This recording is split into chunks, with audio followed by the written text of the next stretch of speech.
Hi everyone, it's Eliana and I have a couple of cards to share with you today. I'm going to be using the Concord and Ninth Triangle Turnabout stamp set.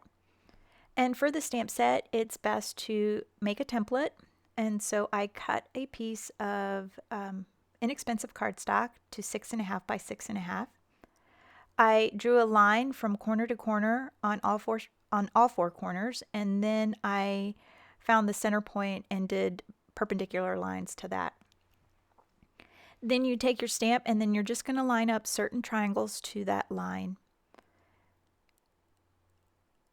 And the reason why I made the template a little bit bigger than normal was because I wanted to use a piece of cardstock that was the same size and I could put magnets down to hold it. So since my cardstock's a little bit bigger, I'm able to put down my magnets at some point. I'm starting off with some Alta New ink. I am using the Rose Petal set.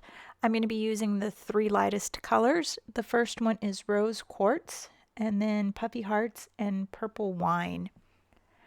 I stamped this several times until I got good coverage on my image.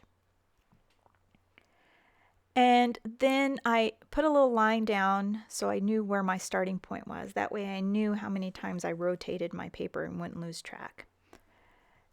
And now that I have that first one done, I want to make room for my sentiment. And so I'm just taking this little template I created, and it's the size of an A2 cardstock. And so I'm just going to find a sentiment that fits in that little space right where there's not very many triangles.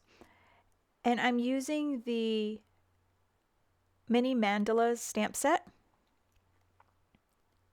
And I just picked out the thank you. Now at this point I didn't realize that my SD card was full, and so my video camera stopped shooting.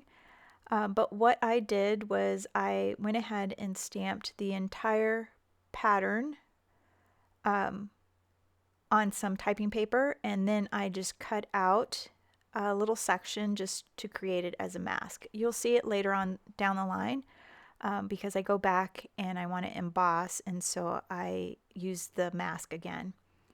I'm just making sure that my ink is dry. Since I did several layers, I want to make sure that everything is dry. And I'm adding some anti-static bag powder to it just to make sure that the powder's not going to stick where I don't want it.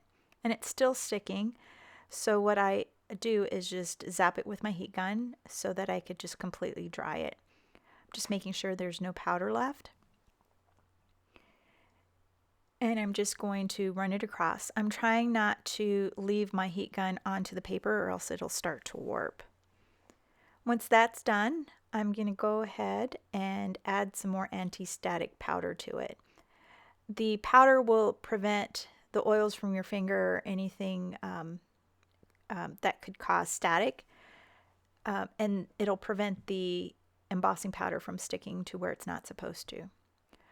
I've taken my little mask and I've put it back. I put it exactly where it needs to be, and now I'm going to use some Brutus Monroe embossing ink. I really like that ink pad. It's just like the right size for your hand. And I'm going to stamp this a couple of times. I should have done it a few more times because I end up having to go back after I emboss to add more to get the full coverage. But for now, I'm just going to go ahead and add my powder. And I'm using Brutus Monroe Gilded. It's like a pale gold.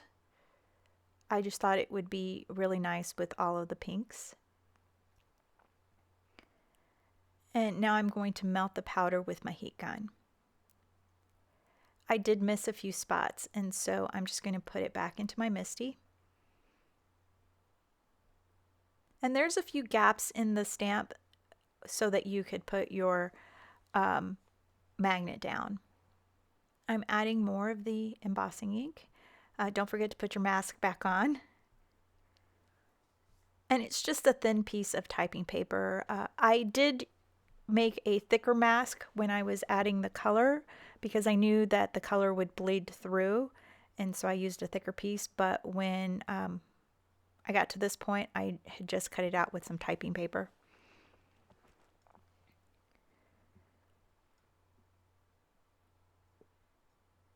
So now I'm going to add my sentiment, and I'm going to make this into a thank you card.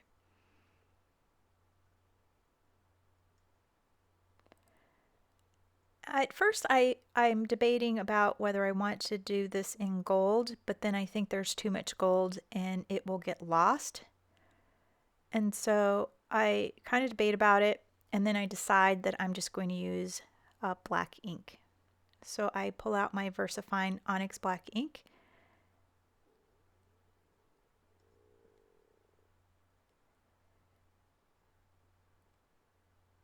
And then I am going to add some clear embossing powder.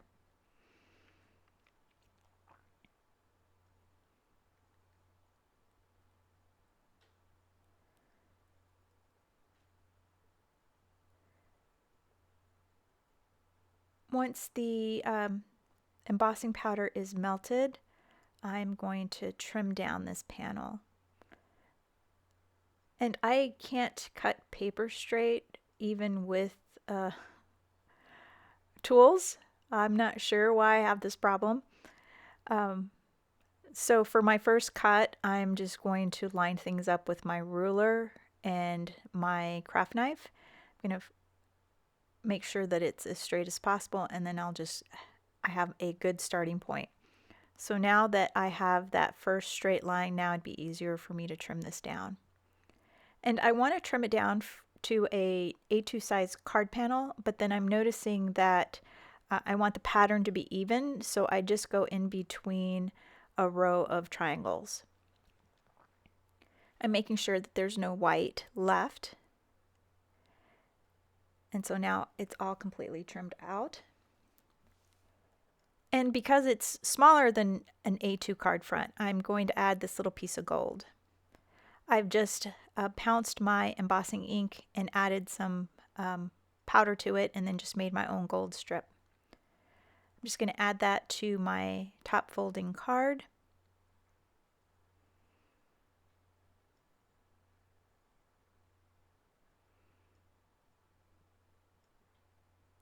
And then for my panel, I want to pop it up a little bit, and so I'm just going to add some foam adhesive. I'm generous with the foam adhesive because the panel is warped, and so it'll help make everything straight. I'm going to use my MISTI to line this up. So what I'm going to do is I'm going to push it up into the corner. I'm going to remove some of the backing from the foam, and then I'll use that corner to butt up my piece, and then I'll know it's straight.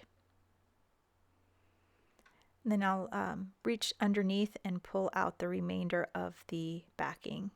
It's a lot easier to pull a card apart if you need to, if you don't get it right, if you don't have all of the backings off. And I don't put in any other embellishment. There's a lot of gold and a lot of color going on, so I don't add any sequins or anything like that. I am going to trim just a little bit of the white was showing, so I'm just going to trim it, and it's a lot easier to trim when there's not so many layers. Now for the little sliver that's left, I went ahead and mounted it onto some gold embossed paper, and I've taken a sentiment from the Lacy Leaf stamp set, also by Concord and Ninth, and I'm just going to make sure that my sentiment is straight. I did line it up with this transparency, but I wanted to make sure that it was completely straight, and it looks like it is. So now I'm taking my card panel and I'm just going to stamp directly onto it with some VersaFine Onyx black ink.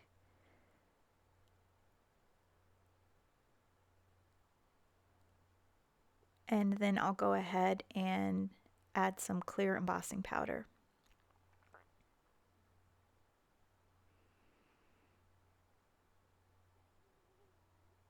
I'm just making sure that my heat gun is hot enough. That way it'll melt really fast and I'm not warping my card.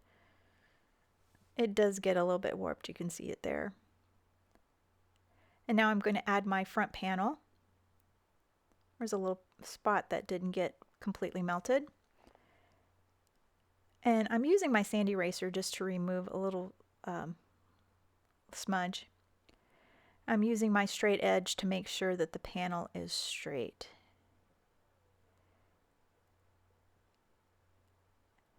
And then I'm going to add some sequins. I usually cut this part out of the video because it takes me forever to figure out where to place things. And so I'm using Lucy Abrams Tinkerbell sequins. There's a few that are like a light pink, and there's some pink flower, sorry, not pink flowers, pink stars. And that's all I have for you today. A couple of cards using the triangle turnabout stamp set from Concord and 9th. Thanks so much for watching. Be sure to give this video a thumbs up and hit that subscribe button. Have a great day. Bye.